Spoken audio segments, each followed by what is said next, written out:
Okay, well, what do you do when it's nighttime and you can't sleep? Which is nothing new to me.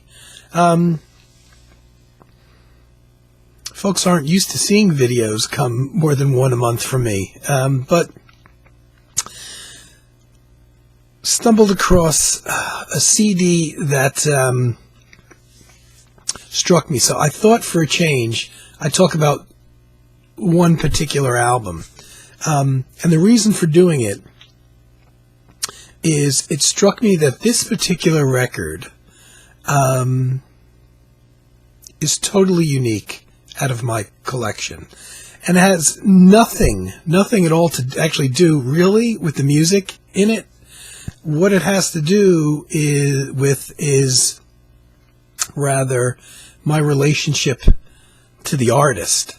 And I'm not one to I love watching other people do threads and respond to threads, but I'm not one who does them myself in terms of responding to them. On occasion, I've seen a thread that's like struck me as being something that I might be able to contribute to, and then halfway through it, I realize because generally there's a whole bunch of questions associated with a thread. Usually halfway through I realize, I can only even answer half of these questions. The other half don't pertain to me, and so I end up never doing a thread. I like watching them though. Not all of them necessarily, but some are very good and interesting.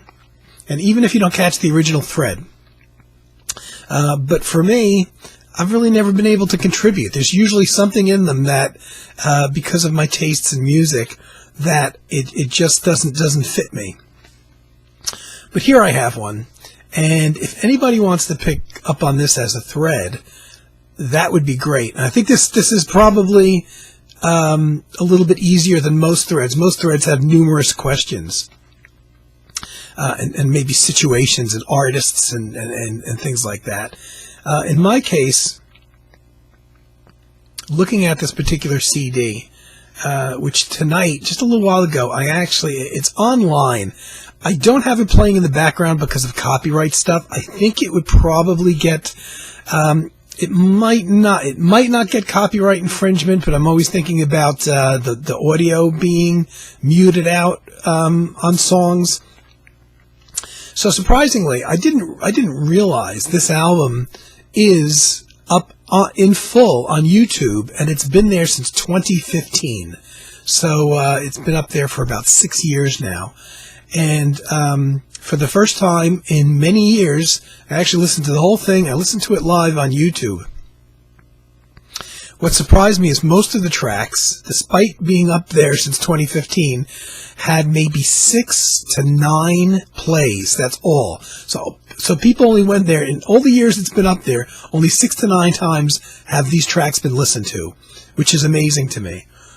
Maybe it's because the person's not well known as an individual. So I'm going to show the album now. It's Stu Nevitt, The Marion Kind, which is Stu's only full-length solo album. Stu Nevitt was the drummer and founding member of Shadowfax. He was one of only 3 members that stayed through the whole history of the band. And through all the personnel changes and everything, he was it. He was their drummer. And he had, shortly before recording this album, he did do a kind of like a privately released EP that had 3 or 4 tracks, and I haven't been able to get my hands on it. He was going to send me a copy and then never did. The reason that this album is unique isn't because it's pretty much impossible to get a physical copy of anymore, so it's kind of rare, but the rarity has nothing to do with it in terms of the subject matter here. I realize this album, to me, is totally unique in my collection. And it shares something that I don't have in common with any other album, and that's that I had struck up a friendship with Stu. And over the course of, I don't know, I wish I had tracked this better, maybe 4 or 5 years, maybe longer, we exchanged a lot of emails, and even did chats. We had one-on-one chats going quite a few times. And we talked a lot about Shadowfax, obviously. He told me about, why certain band members left, and he talked about band members that I wasn't even aware of that had come and not actually recorded with the band, that played concerts, but then left the band before they got a chance to record. So the number of people that have been in and out of Shadowfax, not even counting the guests that appeared on their albums, like percussionist Emil Richards, who passed away not that long ago also. There's a lot of people that were in the band, and a lot of people even beyond what you see as being players on their albums. So, I met Stu. Gee, I really wish I had... at one point, I had saved all the emails that I had exchanged with him, and then I lost them. But this goes back to the days when AOL, I still have my AOL address, when AOL was the big deal. Most people that went online went through AOL, believe it or not, and you paid a monthly fee to AOL, and they had I forget what they call them, they were bulletin boards. And chat rooms were the big thing. But the bulletin boards were these boards where people would go and create a bulletin board based on any subject matter they wanted. It could be cars, it could be being single, it could be taking care of your pets or your children or anything. There were a lot of music boards. And a lot of music boards that pertained to specific bands, as you could guess, or types of music, heavy metal, whatever. And I looked at them, and the idea would be that you would put a posting up, and usually there would be other people responding to that post, and conversations would go back and forth.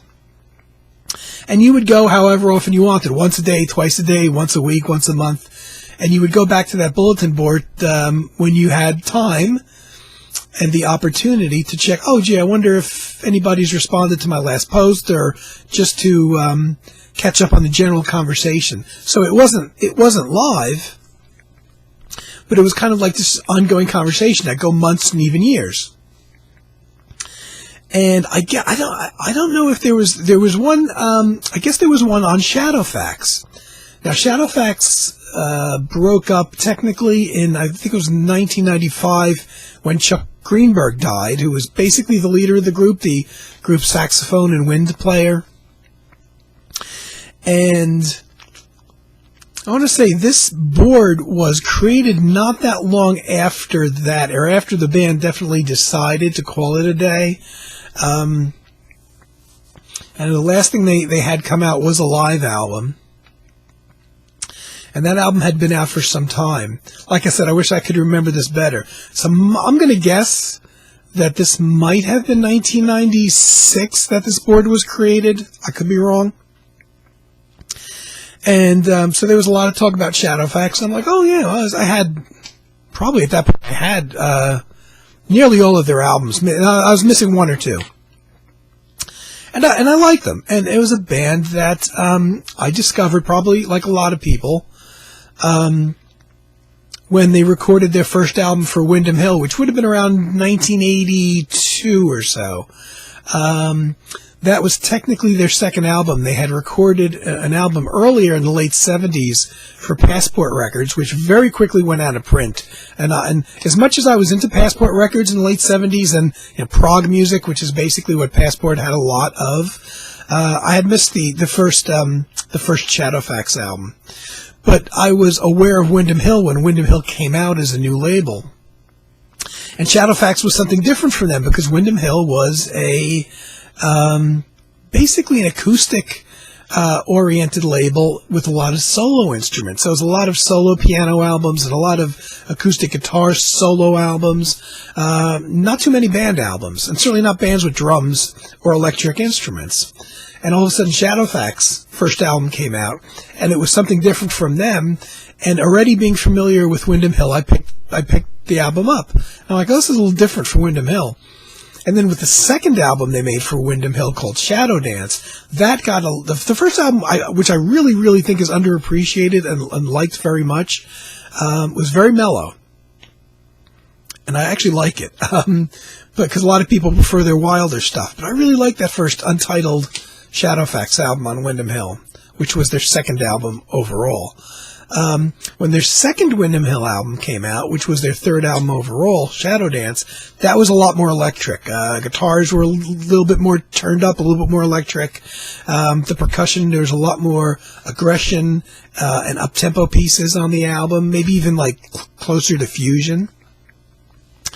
And then the band continued to kind of refine its sound, switched labels. They recorded like the 4 albums for Windham Hill, but then Windham Hill, thankfully, re-released their very first album that had been that album on Passport Records, which had been out of print for many years.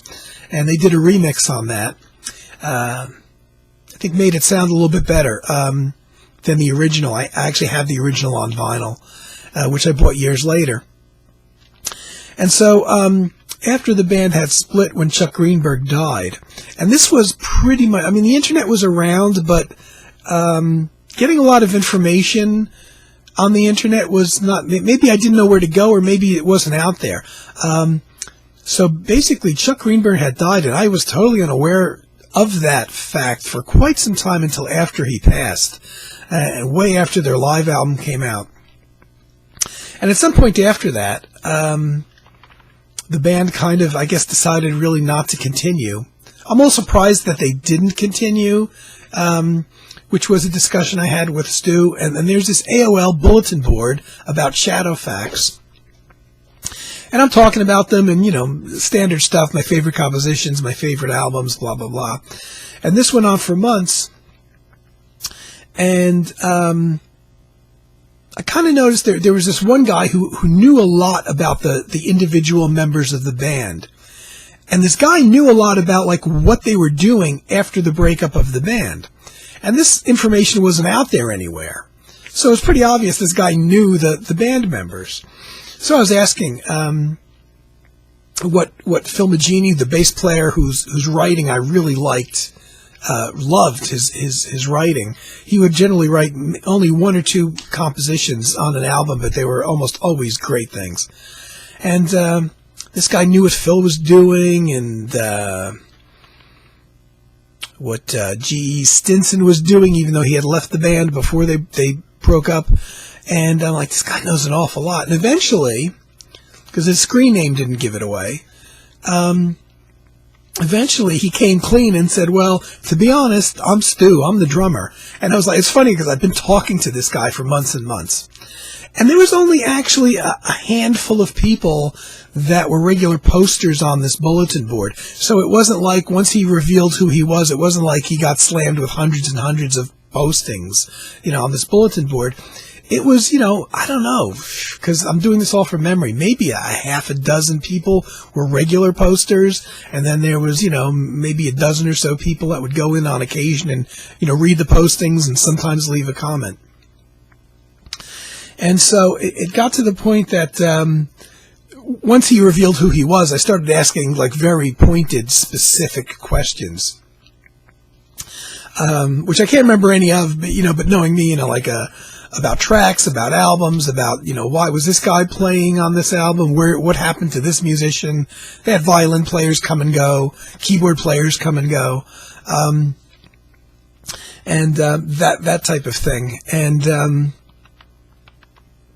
stupid fan stuff in some cases, you know, why the band didn't continue. I was always pushing him to continue, and I at one point suggested, well, you could change the name of the band and call it like Shadow Dance or something, so it'd be a reference to the old group, but it wasn't pretending to be, you know, because at that point it would have been only, you know, 1 or 2 founding members. But at that point he was like, no, I think it's kind of over, and everybody was freelancing. You know, most of the musicians in the band had gone on to do other things. And Stu himself was still playing with Armin, who was the keyboard player, the last keyboard player of the band. And I think Armin made, I want to say, maybe 3 albums, the last 3 albums with the group. When G.E. Stinson, the guitarist, left, and the band had always had this kind of revolving door of keyboard players. They didn't have another guitarist to replace him right away, but Armin Chukmankian, I think is how you pronounce it, came in on keyboards, and he stayed with the band for the rest of the duration of the band. And so he was kind of like that fourth musician that was the stable guy in the band, along with Chuck Greenberg on saxophone players and Stu on drums and Phil Magini, the bass player. And they kind of used guest guitarists for a couple albums. And so Armin came in, and he continued to play with Stu after Shadowfax broke up, but for some reason they couldn't get a foothold, really. And maybe they could have if they had used a Shadowfax name, but at that point, Phil Magini, the founding member and bass player, according to Stu, didn't really want to continue, and he had been very close to Chuck Greenberg. And apparently Phil was very affected by the death of Chuck Greenberg, understandably, and getting him to do music was quite a chore, so maybe that's the reason why they didn't continue with the name. And Stu had a whole band together with Armin on keyboards, a second keyboard player, a bass player who I knew from somewhere else, and I can't remember who it was, but it was a guy that you would know if you know West Coast kind of fusion jazz music. Could have been one of the bass players that played with Mark Isham, I believe. And it sounded like just an incredible band. A lot of potential there. Not sure if they had a guitarist. But I know they had two keyboard players. And don't believe they had a horn player at that point. And after they were getting together and they were practicing and everything, but the independent music scene wasn't quite there yet. I think if they had done it now, it would be much easier for them to just record their own album and release it themselves.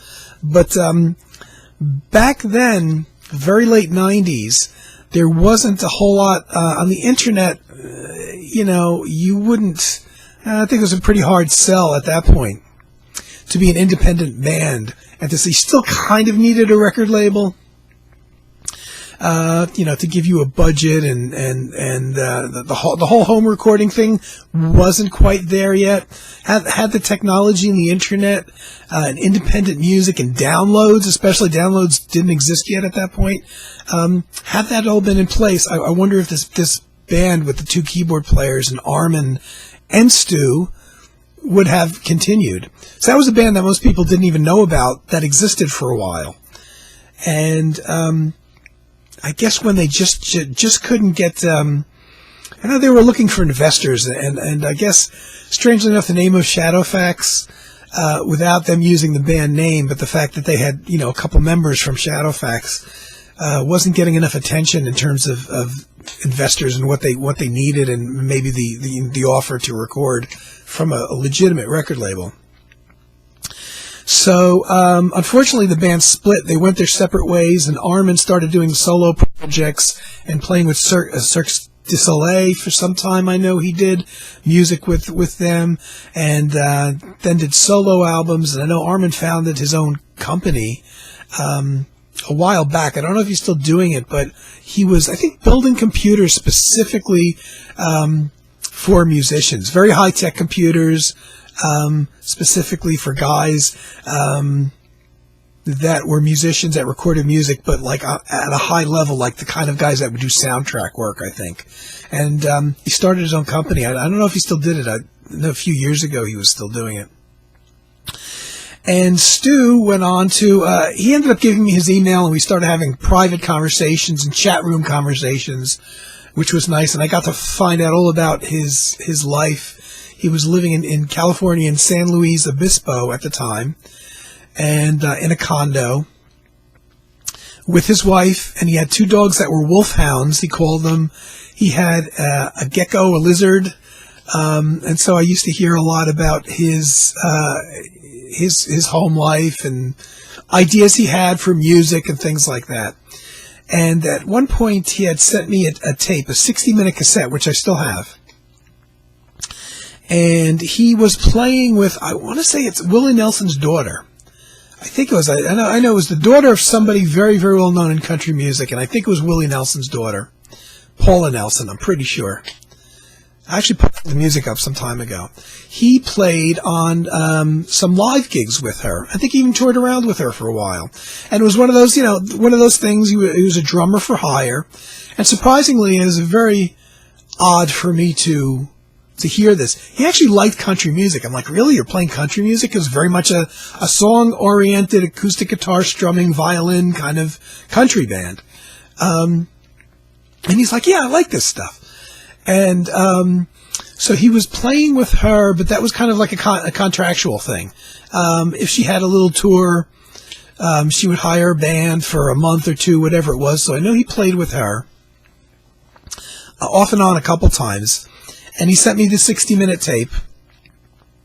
And half of the 60-minute tape was him playing a live gig with Paula Nelson. I'm pretty sure her name was Paula Nelson. And playing her songs, and he was the drummer on it. And the other side was very high-quality home demos of his own music. He was preparing an album. And his demos were really very, very close to being almost as good as something on an album, not like the kind of crude things a lot of demos are. It sounded like he put a lot of time into the demos. And they were good. I think the demos had a couple musicians on them, I believe. I don't think it was entirely him, but it was mostly him. And I guess the idea maybe for the demos was to present it to the musicians that he wanted to play on the record so they could get familiar with the tunes, so that when he recorded his solo album, they would know the arrangements and they would know the tunes. And so at one point he recorded this EP that had 3 or 4 tracks on there. He said he was going to send me a copy, and I should have bugged him about it more, because it was only available. This goes to show you the time frame it was. You couldn't order it anywhere on the internet, even through email. You had to, I think it was send a check to somebody who was managing it or who was distributing the CDs for him or something like that. And he only made mention of it like once, and then it went away, and he started focusing more on making a full-length album. Now, during all this time, he's telling me all kinds of things about, Shadowfax, about the relationships with the members in the band and why this guy left and, why they didn't continue with this guy. And it's funny, he had told me that Jerry Goodman, the violin player, had played with Shadowfax, which is not something I knew. I think there may be some footage, maybe some very amateurly filmed footage of Jerry Goodman playing some live gigs with Shadowfax, but I'm not sure. I know some audio recordings have surfaced of him playing with the band.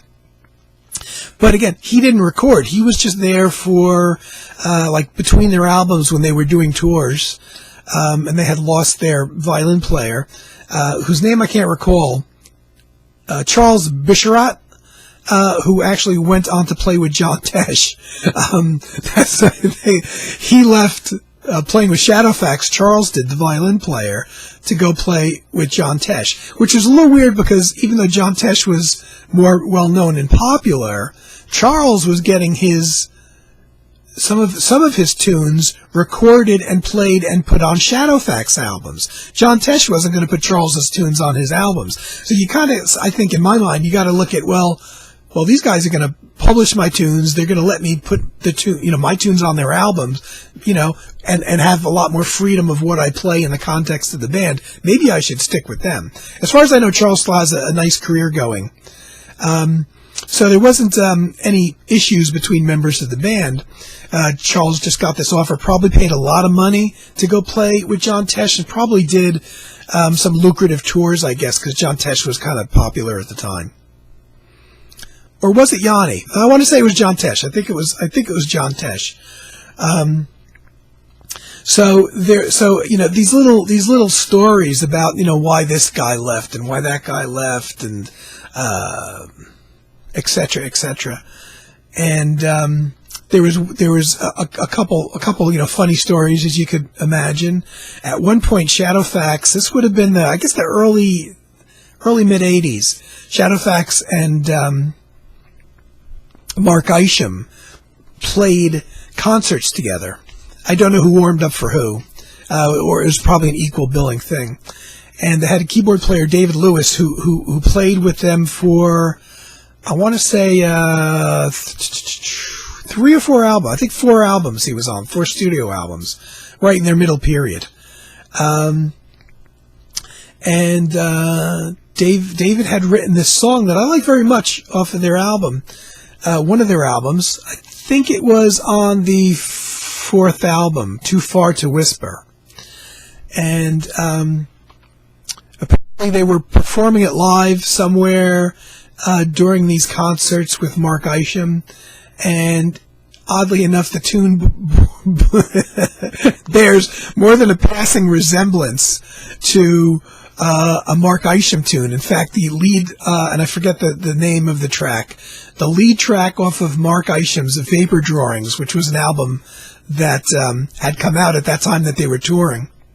And apparently, I'm guessing Mark Isham was probably playing that tune live. And I've had Vapor Drawings for years, as long as I had the Too Far to Whisper album by Shadowfax, and I never realized how similar the two songs were. This one that David Lewis wrote. Well, apparently now I don't know whether Mark Isham heard a recording of it from their album or whether Shadowfax was playing that song live at some of the concerts that Mark Isham was also on, but Mark Isham apparently wasn't too pleased because he thought it was a rip-off of his track, which is kind of funny. And it's weird, but when you play the two tracks side to side, you can see why Mark Isham would think that. But I had been listening to both tracks for years, but of course not side by side, and I never realized how similar they were. So, little funny things like that, and I continued off and on. There were times that, just for whatever reason, what was going on in my life or in Stu's life, lost contact for a number of months, and then I'd shoot him another email, and we'd start right up again. And there was a lot of stuff that, somebody should write a book about his life, and I don't know who would do it because he doesn't have any children or anything. A lot of the people that he was close to aren't around anymore, unfortunately. Bruce Malumet, I'm not sure if that's how you pronounce his name, was a very close friend of his, and I think Bruce may have been that second keyboard player in his post-Shadowfax band that Stu had with Armand. But Bruce Malumet was a keyboard player who guested on at least one Shadowfax album, and was somebody that was very close to Stu, I think even before he joined Shadowfax and throughout his whole life. And I just learned that Bruce Malumet also passed away, I think fairly recently. And yeah, I'm pretty sure Bruce was that second keyboard player in that post-Shadowfax band. That would have been a hell of a band to hear. Like I said, had this been nowadays, they could have done an independent album. Stu continued on. He was doing a lot of freelance work wherever he could get it. He played with a guy named Mike Riley, who I was not familiar with until he told me about him. Kind of a blues rock guy, a singer, guitarist. He played in his band for a while. It's pretty much a picking up wherever he got a paying gig. But he told me a couple times, Shadowfax did win a Grammy for Best New Age Album at one point in the late '80s, and he said it's like now I can't even get a gig. He's like, because these bands that he played with, like Paul and Nelson and stuff like that, they were little pickup things, but it was a few months here, a few months there. And just because you won a Grammy and because you got a shitload of records in print, because at the time that I was talking to him, almost all of the Shadowfax albums were still in print. And I'm like, well, you must be making a pretty penny from them. And he's like, you want to know how much money I make from these albums every year? And this really brought home how little musicians can make. Even guys that won Grammys and guys that were in bands that we think of as popular, and they must have sold a lot of records. Not obviously like Michael Jackson or somebody like that. But he said to me, and this was when these records were still almost all in print. I think 1 or 2 albums were out of print at this time, Shadowfax albums. He said I make about $1,000 a year from all of my record sales at that point. And my jaw just dropped. I never forgot that. My jaw just dropped. Like, you've got to be kidding me. You know, you've got 8 or more albums in print. You still go to record stores and buy them, you know, and I think they had one compilation even at that point. And he had writing credits, so, you know, you get more money from the publishing aspect of it. And I'm thinking that he's probably scraping by and making a living just off of those. And it wasn't the case. It just really opened my eyes. Obviously, that money would have been sufficiently more if he was a solo act. But still, that would have amounted to maybe, what, $5,000 or $6,000 a year if you were a solo act. You know, I couldn't fathom that. And so, his life wasn't perfect. He ended up, not wanting, asking me not to say anything at the time that this was going on, but he passed away 12 years ago now. I don't think he would mind so much. He was doing regular day jobs, non-musical day jobs. And he wouldn't necessarily stay at them, but they were very unglamorous day jobs. And that really affected me in a way, because I thought, well, you know, once this guy made it like he did, and he's got this friggin' Grammy up on his mantelpiece there, and, you know, the world should be good for him. And, you know, he's scraping by, trying to get gigs, you know, and getting these little pickup gigs, you know, a few months here to go play live. And he's working regular day jobs. And day jobs he wouldn't necessarily keep for very long, but they were very unglamorous jobs. He would work there, you know, at these various jobs, maybe for a year or so. And if he did get a gig, I guess my impression was, if he got a gig, you know, paying gig to go tour with somebody, he would have to leave the job. And because it wasn't a great job, he would just go and get another job after that, something different. And he had a lot of stuff going on. And at one point, you know, at first I envied the guy, because I figured, wow, he's got a lifestyle like I would like to have. And, you know, then when I saw the reality, not that he had a horrible life, but that he was struggling like everybody else. And when he was telling me about the various day gigs he had, I never forgot that. And I was so glad he shared that with me.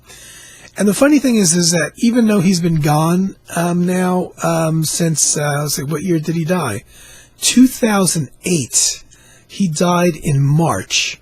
He was 55 or 56, because I've seen that age vary according to where you read it, which is, I'm older than that now, you know, I'm 5 years older than that.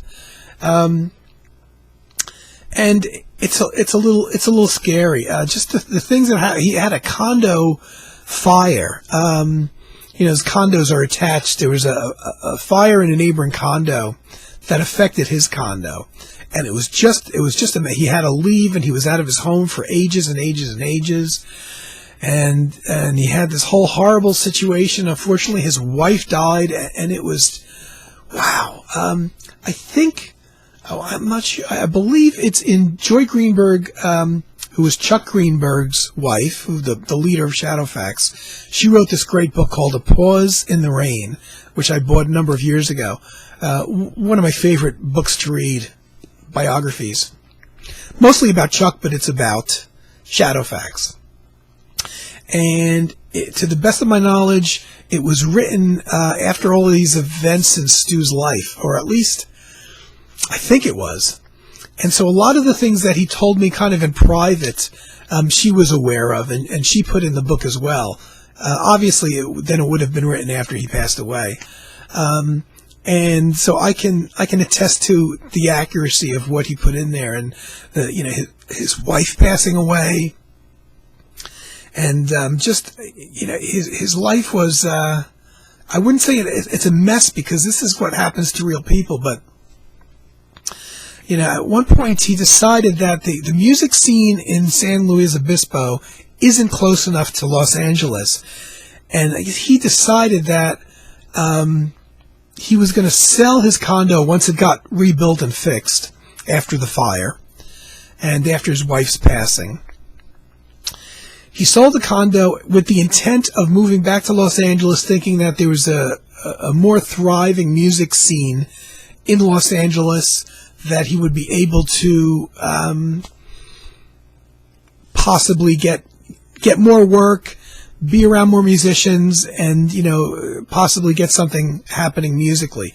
Now, being an East Coast guy, I don't really know the landscape of San Luis Obispo to Los Angeles, and I figured you're in California, you got to be surrounded by musicians, but apparently not really the case. It seems that if you're a musician and you're seriously trying to make it, and you're anywhere in California, you're either going to be in San Francisco or you're going to be in LA. So I never got to ask him this, but for some reason he sold his condo and didn't move right away to LA, but went to New Mexico. Now, why he moved to New Mexico, I wonder about to this day. Because I don't know why he just didn't go to LA, or what his thought process was. So he sold his condo. I'm not even sure if he moved into a rental house or he bought a property in New Mexico. His intent wasn't to stay in New Mexico. And I don't even know that he necessarily knew anybody who lived there. Maybe he did. But he went to New Mexico, was living there alone, and he met a girl. He met this girl, I believe. I'm not sure if she was from New Mexico, though. I think he might have met her before he moved in San Luis Obispo. Yeah, I'm pretty sure he did. Marion, which is why he called the album The Marion Kind. And that's her on the cover. Fell in love with her. And I don't know how long they were together. I mean, they were kind of together until he passed, but it wasn't an incredibly long time. But I don't, for all the conversations I had with him, I unfortunately didn't get to ask him, why New Mexico? Why didn't you just move to another part of California when you sold the condo? There might have been a financial thing involved, because I know he lent money to somebody that was going to be paid back to him, and maybe his thought was, I don't know if he's waiting for real estate, which was at a high in Los Angeles, to come down a bit, or what his thinking was. But he moved to New Mexico, had another very unglamorous full-time day job there, was playing around some. I know he was playing around some. I'm not sure if that's where he was playing with Mike Riley, the blues guitarist. I'm not sure if that was in New Mexico or not. I know he was playing with a band. It was mostly weekend kind of gigs, but it was an original band as the drummer. It wasn't anything real serious. But his intent was to move back to Los Angeles. Now, unfortunately, that didn't work out. Stu had a heart condition, type 1 diabetes, which I can relate to because I have type 2 diabetes and a heart condition myself, which is a little scary. And all of a sudden one day, and I'd been talking to him about this album. Now, while he was recording it, he was giving me updates and all that. It was very exciting.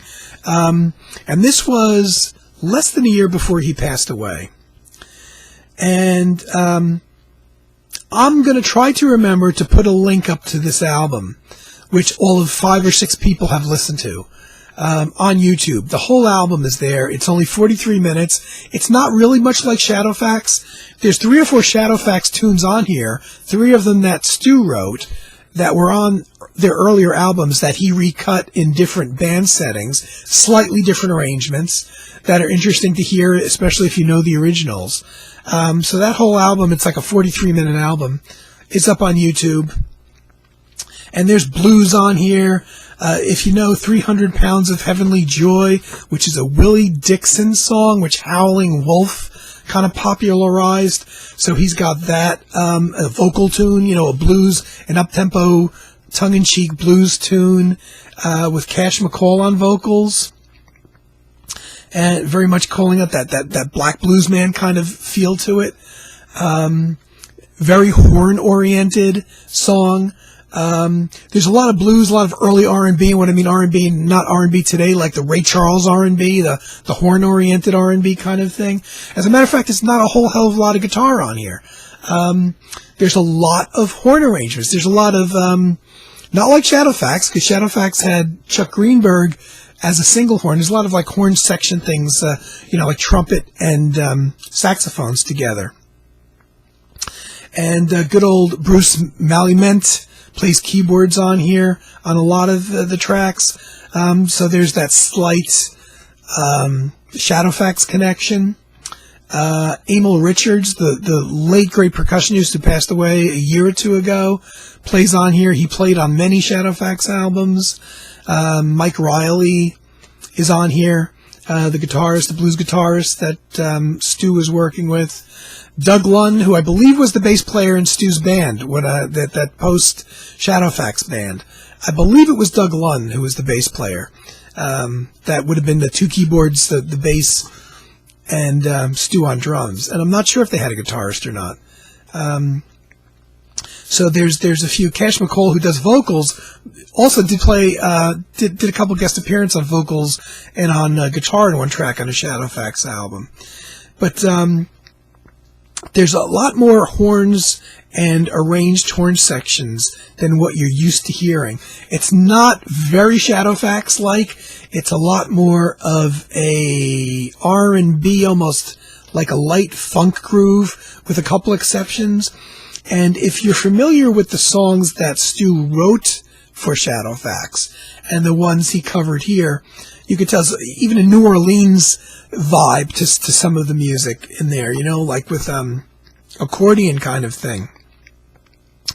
And I think there's one track included on that EP I talked about, which I'd love to get my hands from, which is a guest appearance. The very last track is a recitation of a poem, which Stu kind of does music over, and G.E. Stinson, the great guitarist from Shadowfax, plays guitar on there. He really does most of the sound on there. I think that's his only appearance on the album. I love G.E. Stinson and Stu together. So Phil Magini does play bass from Shadowfax, the founding member. He plays bass on 300 Pounds of Heavenly Joy. I was always pushing Stu, you gotta get Phil to play on. At that time, Phil wasn't playing much at all. He had kind of, after Chuck Greenberg's passing, Phil didn't do a lot musically for a while, was kind of, I would say depressed. That's maybe not for me to say, but that's the suggestion that I got from Stu. And so I was always after him to get Phil to do more, but I believe that's the only track that Phil plays on the album, looking at the credits. Now, the interesting thing with this, when I first loaded it into my computer years ago, the title came up as being something different, and I forget what the title was, which another thing I never got to address with Stu. But apparently, before he met Marion, he was recording it. I don't know how he financed this, because I know he didn't have any financial support to record this, and there's a lot of musicians who played on here, a few different guitarists, Doug Lunn on bass, a lot of different horn players. Like I said, Bruce Malumet, Mike Riley, harmonica players, a couple different bass players. So I don't know how he managed to pay these guys, but I know that he basically produced this album himself. This was when I heard it, I was expecting it to be a lot rougher than it was, and maybe crude in a way, because it was such a DIY thing, and people at that time didn't have bedroom studios. But no, it's not. It's a very polished, very professional album. And now, I listened to it because it is up here on YouTube. I listened to it in full tonight for the first time, maybe since Stu died 12 years ago. maybe I listened to it once prior to that. I'm not sure. I listened to it a bunch when he was still alive. Now, at the time, this is why this is so rare, because this wasn't put out by a record label. At the time that Stu put this out, the internet was just starting to pick up in terms of independent musicians. And CD Baby, and I'm not sure how familiar people are with CD Baby, but CD Baby had just started up. And it was a place for independent musicians to sell their albums. And this is before CD Baby, I believe, started distributing to places like Amazon and all that. They were kind of a standalone company. If you're an independent musician, you made your own album, you don't have distribution in stores, we'll stock your title for you. We'll create a page for you so your fans can go and listen to little samples. At that time, I don't even think samples existed yet. But CD Baby had pretty much just started up. So without having a record company to back him, Stu at least had some place to sell the album. Because I don't remember when I ordered it. I wanted to pay for the album to support him. So once it was done, he said, hey, the album's done. And I sent my order into CD Baby. And this is why good old-fashioned paper is good, folks.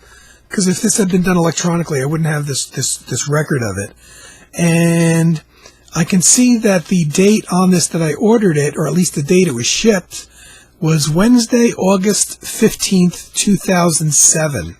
Now, looking at the date that Stu passed away as being March of the following year, I actually thought I had ordered this a lot closer to the time he passed. Now, well, it was only, 7 months before he passed, I guess, when I picked this up? Somewhere like 7.5 months. So I guess it wasn't that long. But I remember, ordering it, telling him I ordered it, and basically it was kind of a unique thing, because I could have just sent him the money, by check or something, because, again, PayPal and things like that didn't exist. I could have sent it to his home, because I had sent him a couple cassettes to his home, actually. So I had his home address. And I should have just sent him the money and had him send me the CD, but instead, I went through CD Baby, I ordered it, so instead of getting all the money, he just got a cut of it. But, when I got the CD, I had talked to him quite a long time during the recording of it and everything. And, he explained to me, how he duplicated at that time, too, CD burners on computers weren't a thing yet. He had to make this whole separate purchase of the standalone unit that could burn CDs. And so here's the CD. Now this actually has his DNA on it, because I know he touched the CD, because he made his initial run of not a lot, just a handful of CDs that he shipped off to CD Baby, and when they sold out, they would say, hey, we're sold out, send us more, kind of thing. I don't know that they ever sold more than a handful. But the thing is back then, you couldn't print on a CD, and I'm surprised it hasn't come off yet, but the cover on here, which you still can't tell because it's still adhered on there, is one of those sticker things. You used to print it on a printer because you couldn't print on a CD face back then. And you would push it down and it would look like it was printed on there, but it's not. Now, if you have any old CDs like that were done with this old technology, and it still exists, and they still have these CD stomper things that you can run the paper through your printer and stomp it on a CD. Most of those tend to come off, the glue dries, and after a few years they tend to come off. I'm surprised that this one is still sticking on there. And it looks like a printed CD, but it's not. And I'm kind of proud that this has been touched by Stu. I should have just said, hey, I'm going to send you a check. Send it to me from your house directly. Instead of him printing it up, mailing it to CD Baby, me ordering it from CD Baby, them packing it and sending it to me. So I got the CD about 7 months before he passed. And I remember one of the last emails I got from him, he's like, after you give it a few good listens, let me know what you think and let me know if you have any questions. And I I'm not sure if I ever got back to him after that, or if I did, it was, or whether I did start the exchange of why did you do this, why did you do that, and maybe got one answer or so. Now, of course, at the time, you don't know what the future holds. So the CD had been out for maybe 7 months, and this is how these things you remember. I see this email come one day that says R.I.P. Stu Nevitt, and it had been sent apparently to everyone that was, I guess, in Stu's contacts on his private email. And I thought it was a joke, or I thought Stu was planning another album, could have called it R.I.P. or something like that. So it actually made me smile at first because Stu had a wacky sense of humor. And but when I opened it, I saw that it was an email actually from Armin, Stu's friend and bandmate, the keyboard player, the last keyboard player in Shadowfax, who also had played with Stu after Shadowfax in this band that unfortunately never got to record. And he was letting everybody know that Stu had had a fatal heart attack and he had passed away. And man, I knew of his health issues. I know at one point he was in the hospital with heart issues prior to this. But, he came out and I figured, just, it happens, he gets treated, he comes out kind of thing. And I guess because of his age, he was only 55 or 56. And because he was so active, he was working all day and then he was playing these gigs on weekends and nights and stuff like that. And, and writing and still recording, and this album had, just come out. That wasn't the sign of somebody that was really ill, at least in my mind. And, boy, I scuffled and I thought I had saved all my email correspondence, and I probably did, but I don't know where it went kind of thing. And it took me a long time after that, before I could listen to any Shadowfax music. And when I did, I had to kind of forget that Stu was in the band in a way and try to just enjoy the music as I had. And because it's hard, it's when you love somebody's music and they pass away, it's hard enough for me to go back and listen to them. It usually takes a long time. But then, when you get that extra step of having kind of had a personal relationship. So it took me a long time to listen to Shadowfax music. I don't know if I've ever listened to this more than once. Like I said, I listened to it tonight, just before coming on here, from YouTube, where it's on. Now, the interesting thing is, in my room here, I have a lot of CDs that are permanently stored, that are in cases and they're arranged by group and artist and stuff like that. But I have many more CDs that I can't fit in here that are in other rooms in the house, actually my living room. And they're in, they're on shelves or in storage units or whatever. Most of those I try to keep the bands and the, the albums by the same musicians together so I can find things that I'm looking for. Now, the Shadowfax albums, I put Stu's album in with the Shadowfax albums, are not in this room. They're in a storage unit in the living room, and which is where I had Stu's album. Whenever I go out into the living room because I want to load I find an album that's not in my computer that I want to listen to because I listen to all my music pretty much from my computer, I go and I pull it off the shelf there or take it out of the storage bin. And I load it into my computer to listen to, and it goes into a stack here, and I'm too damn lazy to bring it out. It'll stay here for months, maybe a year, maybe 2 years. So I've also got stacks around here of individual albums by groups that I actually have stored in the other room, So, and I'm just too lazy. I should just pick up a stack every day and bring them and put them where they belong. So, if I didn't realize the albums were here, I would go and, go to like where Shadowfax is looking for Stu's solo album and not find it, only to realize at some point, I don't know when, I pulled the album out and it's been sitting here in one of my stacks of CDs that I brought from the other room that I've been too lazy to bring back, but I can't remember when I pulled it, when I would have pulled it, because it's been too hard for me to listen to. So why was it right here in the stack of the other CDs that I had pulled to specifically load in my computer and listen to? But when I saw it, I was like, I've been meaning to talk about this for a long time. And who the hell wants to hear me talk about this for an hour? I don't know, but it's a thread. I'm gonna say this is a thread, and as simple as it is, it dawned on me tonight or the other day or yesterday, whenever I looked at it. I said, I've got a relationship with this album that I don't have with any other album, because of my relationship with Stu and because we talked about it. And it's not like with the other Shadowfax albums, which are much more removed.